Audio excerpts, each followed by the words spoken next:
ಆತ್ಮೀಯರೇ, ಎಲ್ಲರಿಗೂ ನಮಸ್ಕಾರ. ನಾನು ನಿಮ್ಮ ಬಿ ಚಂದ್ರಶೇಖರ್, ಬಳ್ಳಾರಿ. ಈ ದಿನ ನಾನು ಸ್ಪರ್ಧಾತ್ಮಕ ಪರೀಕ್ಷೆಗೆ ಏನು ಓದ್ತಾ ಇದ್ದೀರಲ್ಲ, ಆ ಸ್ಪರ್ಧಾತ್ಮಕ ಪರೀಕ್ಷೆಯಲ್ಲಿ ಓದುವ ವಿದ್ಯಾರ್ಥಿಗಳಿಗೆ ಸಂವಿಧಾನ ಎಷ್ಟು ಇಂಪಾರ್ಟೆಂಟು ಮತ್ತು ಸಂವಿಧಾನದ ಯಾವ ಪಾರ್ಟಲ್ಲಿ ಹೆಚ್ಚು ಪ್ರಶ್ನೆಗಳನ್ನು ಕೇಳ್ತಾರ ಅಂತಕ್ಕಂಥ ವಿಷಯವನ್ನು ನಿಮ್ಮೊಂದಿಗೆ ಶೇರ್ ಮಾಡ್ಕೊಳ್ತೀನಿ. ಮೊದಲನೇದಾಗಿ ಭಾರತದ ಸಂವಿಧಾನ ತುಂಬ ಇಂಪಾರ್ಟೆಂಟು. ಏಕೆಂದರೆ ನಮ್ಮ ಎಕ್ಸಾಮ್ಗೋಸ್ಕರ ಸಂವಿಧಾನವನ್ನು ಯಾರೂ ಓದಬೇಡಿ.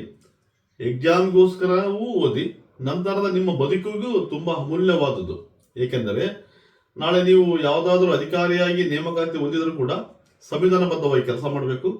ಜೊತೆಗೆ ನಾವೇನು ಗೌರ್ಮೆಂಟ್ ಜಾಬ್ ಸಿಕ್ಕಿಲ್ಲ, ಏನೇ ಆದರೂ ನಾವು ನಾರ್ಮಲ್ ಆಗಿ ಸಾರ್ವಜನಿಕ ಲೈಫಲ್ಲೂ ಕೂಡ ನಾವು ಕಾನೂನು ಮತ್ತು ಸಂವಿಧಾನಬದ್ಧವಾಗಿ ಜೀವನ ಮಾಡಬೇಕು. ಹಾಗಾಗಿ ಸಂವಿಧಾನವನ್ನು ಚೆನ್ನಾಗಿ ಅರ್ಥ ಮಾಡ್ಕೊಳ್ಳಿ. ಎಷ್ಟು ಅರ್ಥ ಮಾಡ್ಕೊಳ್ತೀರೋ ನಿಮ್ಮ ಮುಂದಿನ ದಿನಗಳಲ್ಲಿ ಅದು ನಿಮ್ಮನ್ನು ಕೈ ಹಿಡಿಯುತ್ತೆ ಅಂತ ಹೇಳ್ತಾ, ಈ ಸಂವಿಧಾನದ ಇಂಪಾರ್ಟೆಂಟ್ ಏನಂತಂದ್ರೆ ಎಕ್ಸಾಮ್ ದೃಷ್ಟಿಯಿಂದ ಹೇಳ್ತೀನಿ ನಾನು. ಎಕ್ಸಾಮ್ ದೃಷ್ಟಿಯಿಂದ ಭಾರತದ ಸಂವಿಧಾನದ ಐತಿಹಾಸಿಕ ಬೆಳವಣಿಗೆ ತುಂಬಾ important. Our constitution historical developments ತುಂಬಾ ಇಂಪಾರ್ಟೆಂಟ್.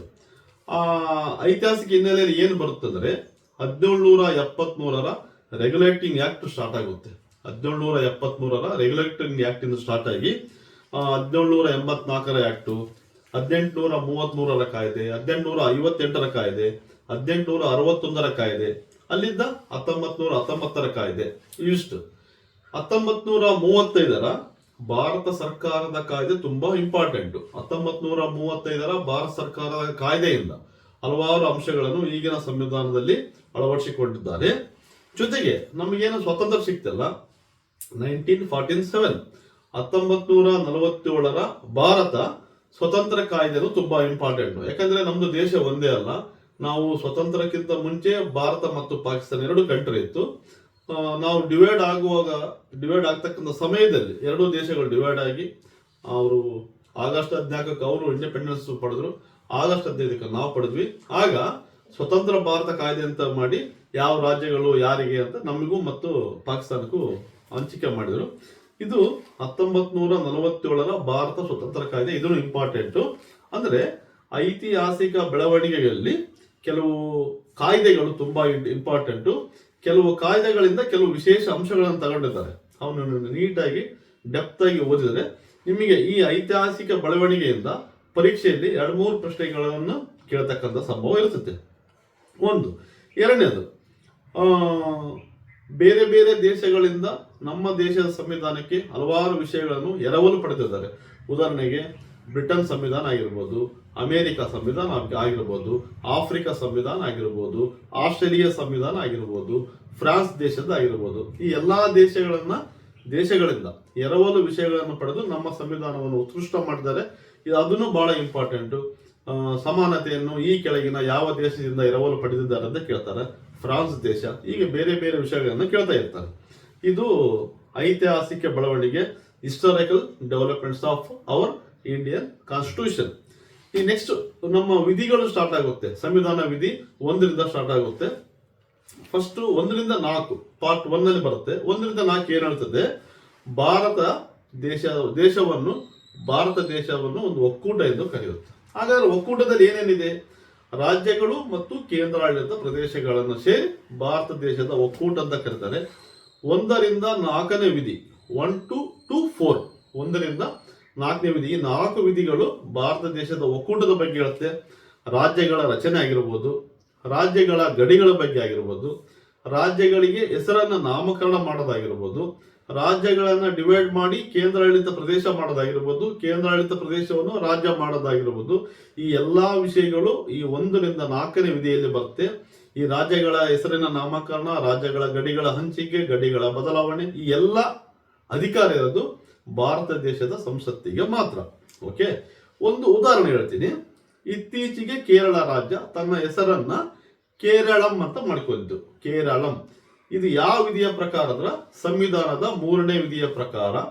ಆ ಕೇರಳ ರಾಜ್ಯದ ವಿಧಾನಸಭೆ ರೆಕಮೆಂಡ್ ಮಾಡಿತ್ತು, ಭಾರತ ಸಂಸತ್ತು ಅದನ್ನ ಆದೇಶ ಮಾಡಿತ್ತು, ಕೇರಳವನ್ನು ಕೇರಳಂ ಎನ್ನುವ ಹೆಸರಿನಿಂದ ಕರೆಯುವುದು ಅಂತೇಳಿ. ಇದು ನಿಮ್ಗೆ ಏನ್ ಗೊತ್ತಾಯ್ತು?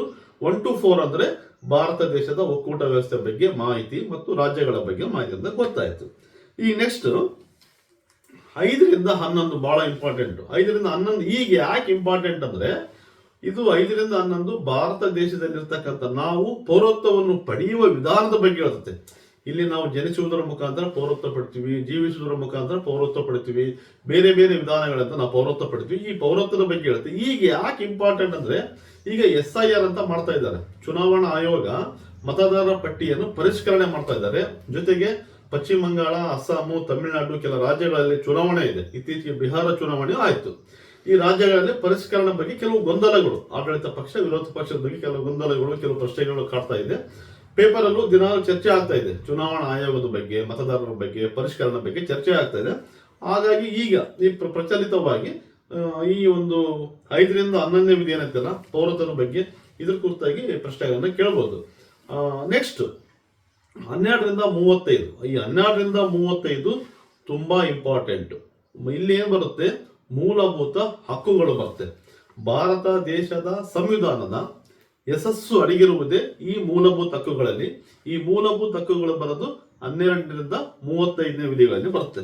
ಹಾಗಾದರೆ ಈ ಮೂಲಭೂತ ಹಕ್ಕುಗಳಲ್ಲಿ ಏನೇನು ಬರ್ತಾರೆ ಅಂತ ಕೇಳ್ಬೋದು. ಸಮಾನತೆ ಬರ್ತದೆ, ಉಚಿತ ಮತ್ತು ಕಡ್ಡಾಯ ಶಿಕ್ಷಣ ಬರ್ತದೆ, ನಮಗೆ ಸ್ವಾತಂತ್ರ್ಯ ಬರ್ತದೆ, ಮಾತನಾಡುವ ಹಕ್ಕು ಬರ್ತದೆ, ಜೀವಿಸುವ ಹಕ್ಕು ಬರ್ತದೆ, ಘನತೆಯಿಂದ ಜೀವಿಸುವ ಹಕ್ಕು ಬರ್ತದೆ. ನಿಮಗೆ ನೋಡ್ರಿ, ಈ ಮುಂಚೆ ಬ್ರಿಟಿಷ್ ಅವಧಿಯಲ್ಲಿ ನಾವು ಮಾತನಾಡಿದರೆ, ನಾವು ಗುಂಪುಗೂಡಿ ಮಾತನಾಡಿದರೆ, ಗುಂಪು ಅಸೆಂಬಲ್ ಆದರೆ ಅದು ಅಫೆನ್ಸ್ ಇತ್ತು. ಯಾವಾಗ ಬ್ರಿಟಿಷ್ ರೂಲಲ್ಲಿ. ಈಗ ಸ್ವತಂತ್ರ ಪಡೆದಾಗ ಇವೆಲ್ಲವೂ ಅಫೆನ್ಸ್ ಅಲ್ಲ. ನಾವು ಏನು ಸಕಾರಾತ್ಮಕವಾಗಿ ಸರ್ಕಾರವನ್ನು ಟೀಕೆ ಮಾಡ್ಬೋದು, ಸರ್ಕಾರಕ್ಕೆ ಸಲಹೆ ನೀಡಬಹುದು, ಏನಾದರೂ ವಿಷಯಗಳ ಬಗ್ಗೆ ಒಳ್ಳೆಯ ಅಂಶಗಳನ್ನ ಶೇರ್ ಮಾಡ್ಕೊಳ್ಬಹುದು, ಏನಾದರೂ ಇದ್ರೆ ಸಲಹೆ ಕೊಡ್ಬೋದು. ಈ ರೀತಿಯ ಮಾತನಾಡುವ ಹಕ್ಕು, ಸಮಾನತೆಯ ಹಕ್ಕು, ಆಮೇಲೆ ಆ ನಂತರ ಜೀವಿಸುವ ಹಕ್ಕು, ಶಿಕ್ಷಣದ ಹಕ್ಕು, ಧಾರ್ಮಿಕ ಹಕ್ಕು ತುಂಬಾ ಇಂಪಾರ್ಟೆಂಟ್. ಭಾರತ ದೇಶದಲ್ಲಿ ಯಾವುದೇ ವ್ಯಕ್ತಿ ತನಗೆ ಇಷ್ಟವಾದ ಧರ್ಮವನ್ನ ಆಚರಣೆ ಮಾಡಬಹುದು. ಇದೇ ಧರ್ಮವನ್ನು ಆಚರಣೆ ಮಾಡುತ್ತೆ ನಾವು ಯಾರಿಗೂ ರಿಸ್ಟ್ರಿಕ್ಷನ್ ಮಾಡೋ ಅಧಿಕಾರ ಇಲ್ಲ. ಹಾಗಾಗಿ ಈ ಮೂಲಭೂತ ಹಕ್ಕುಗಳು ತುಂಬಾ ತುಂಬಾ ಇಂಪಾರ್ಟೆಂಟ್. ಈ ಮೂಲಭೂತ ಹಕ್ಕುಗಳಲ್ಲಿ ಬಹಳಷ್ಟು ಪ್ರಶ್ನೆಗಳನ್ನು ಕೇಳ್ತಾರೆ. ಒಂದು ಐತಿಹಾಸಿಕ ಬೆಳವಣಿಗೆ, 2 ಮೂಲಭೂತ ಹಕ್ಕುಗಳು ತುಂಬಾ ಇಂಪಾರ್ಟೆಂಟ್. ಈ ಮೂಲಭೂತ ಹಕ್ಕುಗಳು ಆಗಿಂದಾಗ್ಗೆ ಆಯಾ ಕಾಲಘಟ್ಟಕ್ಕೆ ತಕ್ಕಂತೆ ಬದಲಾವಣೆ ಹೊಂದುತ್ತಾ ಹೋಗ್ತಾ ಇದೆ. ಒಂದು ಎಕ್ಸಾಂಪಲ್ ಹೇಳ್ತೀನಿ ನಿಮಗೆ. ಭಾರತ ಸಂವಿಧಾನ ಜಾರಿಯಾದಾಗ ಇದೇನು ನಾವು ಇಂಟರ್ನೆಟ್ ಅಂತ ಕರಿತೀವಲ್ಲ, ಇಂಟರ್ನೆಟ್ ಇದ್ದಿಲ್ಲ ಆಗ, ಹೌದಾ? 2020ರಲ್ಲಿ ಜಮ್ಮು ಕಾಶ್ಮೀರದಲ್ಲಿ ಕೇಂದ್ರ ಜಮ್ಮು ಕಾಶ್ಮೀರಕ್ಕೆ ನೀಡಿದ್ದ ರಾಜ್ಯದ ಸ್ಥಾನಮಾನವನ್ನು ರದ್ದು ಮಾಡಿದಾಗ ಆ ರಾಜ್ಯದಲ್ಲಿ ಏನಾದರೂ ಗೊಂದಲಗಳಾಗ್ಬೋದಂತೇಳಿ ಇಂಟರ್ನೆಟ್ ಅನ್ನು ತೆಗೆದಿದ್ರು. ಆಗ ಅಲ್ಲಿಯ ಜನ ಕೆಲ ದಿನಗಳ ನಂತರ ಸುಪ್ರೀಂ ಕೋರ್ಟ್ಗೆ ಅರ್ಜಿ ಹಾಕಿದ್ರು, ನಮಗೆ ಇಂಟರ್ನೆಟ್ ಕೊಡ್ರಿ ಅಂತ ಅರ್ಜಿ ಹಾಕಿದ್ರು. ಸುಪ್ರೀಂ ಕೋರ್ಟ್ ಅರ್ಜಿಯನ್ನು ವಿಚಾರಣೆ ಮಾಡಿ ಇಂಟರ್ನೆಟ್ ಕೂಡ ಜನರ ಮೂಲಭೂತ ಹಕ್ಕು ಅಂದೇಳಿ ಇಂಟರ್ನೆಟ್ ಅನ್ನ ಪ್ರೊವೈಡ್ ಮಾಡ್ರಿ ಅಂತೇಳಿ ಸರ್ಕಾರಕ್ಕೆ ಆದೇಶ ನೀಡಿದ್ದು, ಸರ್ಕಾರಕ್ಕೆ ಸಲಹೆ ನೀಡಿತು. ನೋಡಿ, ಹೀಗಾಗಿ ಈ ನಮ್ಮ ಭಾರತ ದೇಶದಲ್ಲಿನ ಜನಕ್ಕೆ ಈ ಸಂವಿಧಾನದ ಮೂಲಭೂತ ಹಕ್ಕುಗಳು ತುಂಬಾ ಇಂಪಾರ್ಟೆಂಟ್. ನಿಮ್ಮ ಎಕ್ಸಾಮ್ ದೃಷ್ಟಿಯಿಂದನೂ ಇಂಪಾರ್ಟೆಂಟ್. 14 ಆರ್ಟಿಕಲ್ ಈಕ್ವಾಲಿಟಿ ಹೇಳುತ್ತೆ, 17 ಆರ್ಟಿಕಲ್ ಅನ್ಟಚಬಲ್ ಹೇಳುತ್ತೆ, 18ನೇ ಆರ್ಟಿಕಲ್ ಬಿರುದುಗಳ ರದ್ದತಿ ಹೇಳ್ತತೆ, 21ನೇ ವಿಧಿ 21A ಉಚಿತ ಮತ್ತು ಕಡ್ಡಾಯ ಶಿಕ್ಷಣ, 24 ಬಾಲಕಾರ್ಮಿಕ ಪದ್ಧತಿ ನಿಷೇಧ. ಇವೆಲ್ಲ ಆರ್ಟಿಕಲ್ಸ್ ತುಂಬಾ ಇಂಪಾರ್ಟೆಂಟ್. 12ರಿಂದ 35 ಮೂಲಭೂತ ಹಕ್ಕುಗಳ ಬಗ್ಗೆ ಮಾಹಿತಿ ಕೊಡ್ತತೆ. ನೆಕ್ಸ್ಟ್ ಇದಾದ ನಂತರ ಭಾಗ 4ರಲ್ಲಿ ರಾಜ್ಯ ನಿರ್ದೇಶಕ ತತ್ವಗಳು ಬರ್ತವೆ ನೋಡ್ರಿ. ರಾಜ್ಯ ನಿರ್ದೇಶಕ ತತ್ವಗಳು 36 to 51A 36ರಿಂದ 51A ವರೆಗೆ ಬರುತ್ತೆ. ಇದರಲ್ಲಿ ಒಂದೆರಡು ಪ್ರಶ್ನೆ ಕೇಳ್ತಾರೆ. ನೆಕ್ಸ್ಟ್ ಭಾಗ 5ರಲ್ಲಿ ಸೆಂಟ್ರಲ್ ಗವರ್ಮೆಂಟ್ ಬರುತ್ತೆ. ಸೆಂಟ್ರಲ್ ಗವರ್ಮೆಂಟ್, ಕೇಂದ್ರ ಸರ್ಕಾರ, ಭಾರತ ಸರ್ಕಾರ, ಇದು ಬಹಳ ಇಂಪಾರ್ಟೆಂಟ್. ಮೂಲಭೂತ ಹಕ್ಕುಗಳು ಅದರ ನಂತರ ಇಂಪಾರ್ಟೆಂಟ್ ಅಂದ್ರೆ ಸೆಂಟ್ರಲ್ ಗವರ್ಮೆಂಟ್ ಭಾಗ 5ರಲ್ಲಿ ಬರ್ತಕ್ಕಂಥದ್ದು. 52ನೇ ವಿಧಿಯಿಂದ ಆರಂಭ ಆಗುತ್ತೆ. 52ನೇ ವಿಧಿ ರಾಷ್ಟ್ರಪತಿಯ ವಿಧಿಯಿಂದ 52 ರಾಷ್ಟ್ರಪತಿ ಬಗ್ಗೆ ಹೇಳುತ್ತೆ. ಅಲ್ಲಿಂದ ಆರಂಭವಾಗಿ 81ವರೆಗೆ ಲೋಕಸಭೆಯ ರಚನೆ, 89 ರಾಜ್ಯಸಭೆ ರಚನೆ, ಈ ಎಲ್ಲಾ ಮಾಹಿತಿ ಇದೆ. 76 ಅಟಾರ್ನಿ ಜನರಲ್, ಇದೆಲ್ಲ ತುಂಬಾ ಇಂಪಾರ್ಟೆಂಟ್. ಇದರ ನಂತರ 124 ಐತೆ ನೋಡ್ರಿ. 124 ಸರ್ವೋಚ್ಚ ನ್ಯಾಯಾಲಯ ಅಥವಾ ಸುಪ್ರೀಂ ಕೋರ್ಟ್ ಬಗ್ಗೆ ಹೇಳುತ್ತೆ. ಈ ಸಂವಿಧಾನವನ್ನು ರಕ್ಷಣೆ ಮಾಡುವುದೇ ನಮ್ಮ ಸರ್ವೋಚ್ಚ ನ್ಯಾಯಾಲಯ ಅಥವಾ ಸುಪ್ರೀಂ ಕೋರ್ಟ್. ಸಂವಿಧಾನಕ್ಕೆ ಏನಾದರೂ ಧಕ್ಕೆ ಆದಾಗ, ಸಂವಿಧಾನಕ್ಕೆ ಏನಾದರೂ ವ್ಯತಿರಿಕ್ತವಾದ ಏನಾದರೂ ನಾವು ನಿರ್ಣಯ ತೆಗೆದುಕೊಂಡಾಗ ಸುಪ್ರೀಂ ಕೋರ್ಟು ಅದನ್ನ ರಕ್ಷಣೆ ಮಾಡುತ್ತೆ. ಸಂವಿಧಾನಕ್ಕೆ ಏನಾದರೂ ಮಾರಕವಾಗ್ತಕ್ಕಂಥ ಅಂಶಗಳೇನಿದ್ರೆ ಅದನ್ನ ಸುಪ್ರೀಂ ಕೋರ್ಟು ರದ್ದುಪಡಿಸುತ್ತೆ. ಹಾಗಾಗಿ ಈ ಸುಪ್ರೀಂ ಕೋರ್ಟ್ ತುಂಬಾ ಇಂಪಾರ್ಟೆಂಟ್. 124ನೇ ವಿಧಿಯಿಂದ ಸುಪ್ರೀಂ ಕೋರ್ಟ್ ಆರಂಭವಾಗುತ್ತೆ. ಜೊತೆಗೆ ಈ ಸುಪ್ರೀಂ ಕೋರ್ಟ್ ಅನ್ನ ನಾವು ಸಂವಿಧಾನ ರಕ್ಷಕ ಅಂತ ಕರಿತೀವಿ. ಜೊತೆಗೆ ಹೈಕೋರ್ಟ್ ಮತ್ತು ಸುಪ್ರೀಂ ಕೋರ್ಟ್ಗಳು ರಿಟ್ಗಳನ್ನು ನೋಡಿಸ್ತಾವ. ನಮಗೆ ಇಲ್ಲಿ ಇರ್ತಕ್ಕಂಥ ವಾಸ ಮಾಡ್ತಕ್ಕಂಥ ಸಾರ್ವಜನಿಕರು ಅಥವಾ ನಾವೇನಿದೀವಲ್ಲ, ನಮಗೇನಾದರೂ ಮೂಲಭೂತ ಹಕ್ಕುಗಳಿಗೆ ಧಕ್ಕೆ ಆದಾಗ ನಾವು ಹೈಕೋರ್ಟ್ ಮತ್ತು ಸುಪ್ರೀಂ ಕೋರ್ಟ್ ಅಲ್ಲಿ ರಿಟ್ ಕೇಳ್ಬೋದು. ಈ ರಿಟ್ ಕೇಳಿದ್ರೆ ನಮ್ಗೆ ಏನು ಜಸ್ಟಿಸ್ ಸಿಗುತ್ತಲ್ಲ, ಆ ಜಸ್ಟಿಸ್ ನಮಗೆ ಸಿಗುತ್ತೆ ರಿಟ್ ಮುಖಾಂತರ. ಹೈಕೋರ್ಟ್ ಮತ್ತು ಸುಪ್ರೀಂ ಕೋರ್ಟ್ ಇದು ತುಂಬಾ ಇಂಪಾರ್ಟೆಂಟ್.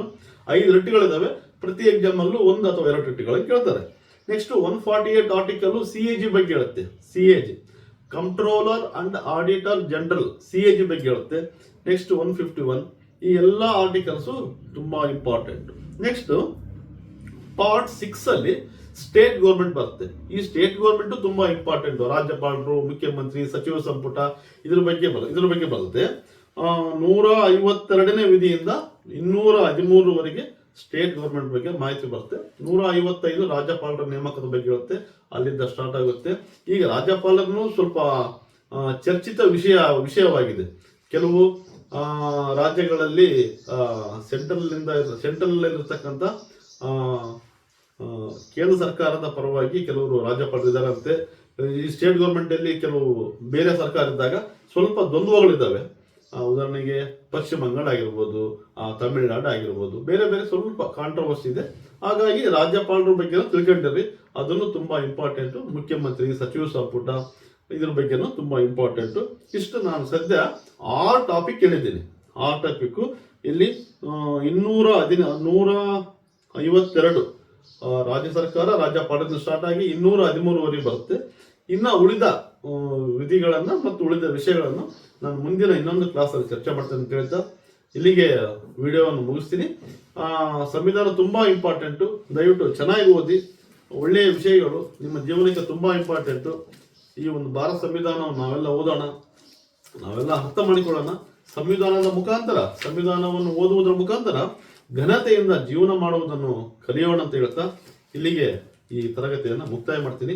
ಎಲ್ಲರಿಗೂ ಧನ್ಯವಾದ. ನಮಸ್ತೆ.